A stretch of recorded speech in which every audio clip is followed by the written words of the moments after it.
Alors, je suis rentré très jeune dans l'industrie du sport, alors il y a très longtemps, parce que j'ai un peu plus de 50 ans maintenant. Donc il y a 30 ans, je suis rentré dans l'industrie du sport par le sport. C'est-à-dire que j'étais sportif de bon niveau, pour pas dire de haut niveau. J'étais coureur, athlète en l'occurrence, j'étais sprinter. Et puis pour rester dans l'histoire, mes meilleurs copains qui couraient un peu plus vite que moi, eux partaient aux Jeux Olympiques, moi je n'y partais pas. Et pour rester dans l'histoire, je leur ai trouvé un sponsor. Et c'est comme ça que j'ai trouvé mon premier sponsor et que je suis rentré dans ce métier.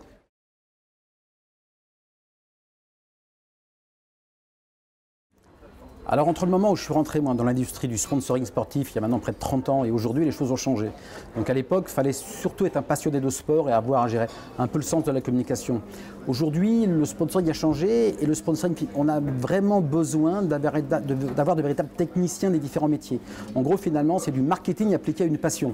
Donc il faut maîtriser toutes les techniques du marketing sportif, que ce soit la communication au sens large du terme, le digital, les médias, la partie événementielle, les RP, pour l'appliquer au sport. Mais ce qui compte en premier lieu, c'est vraiment la connaissance technique du métier que vous allez exercer dans l'univers sportif.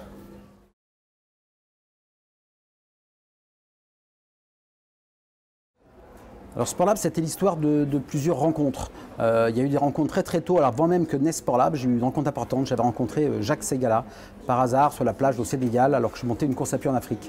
Et il m'avait dit à l'époque, je connais rien au sport, c'est pas mon sujet, mais c'est central pour les gens, c'est un sujet de passion, les gens ont besoin de s'amuser.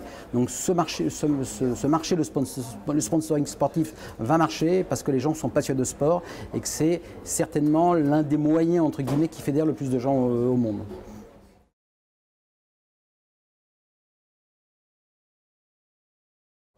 Alors l'idée force de Sportlab au tout début, ça a été finalement de rentrer sur ce marché, non pas en étant tout de suite un acteur opérationnel, mais en créant des études sur le sport. Quand je crée Sportlab au tout début, je me pose une question, c'est qu'est-ce qui fait que sous prétexte qu'on va mettre un logo sur un maillot, sur un panneau, il va en laisser rester quelque chose dans l'esprit des consommateurs. Donc c'est vrai qu'on est rentré par cette culture entre guillemets de l'étude et de la stratégie et de la réflexion, et c'est vrai que ce qui a fait le succès de Sportlab, ce qui fait toujours sa marque de fabrique. Aujourd'hui, le pôle étude chez Sportlab est relativement mineur. Il pèse selon les années de 2 à 3% de la marge brute, mais ça reste notre ADN. Et on est là pour comprendre, pour que le sponsoring soit efficace et qu'on ait un véritable sponsoring de sens et pas un simple sponsoring de visibilité.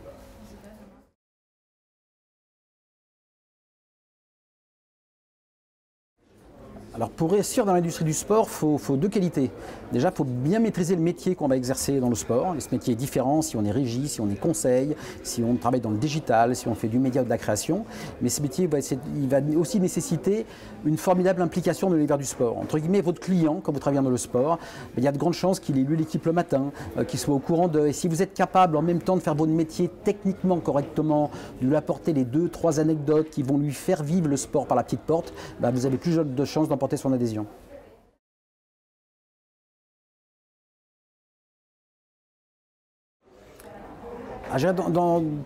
Pour faire mon métier, alors c'est vrai que je suis passionné de rugby, c'est un lieu commun, on est nombreux à l'être parce que dans le sport et le sponsoring, c'est un sport qui souvent revendique les plus belles valeurs.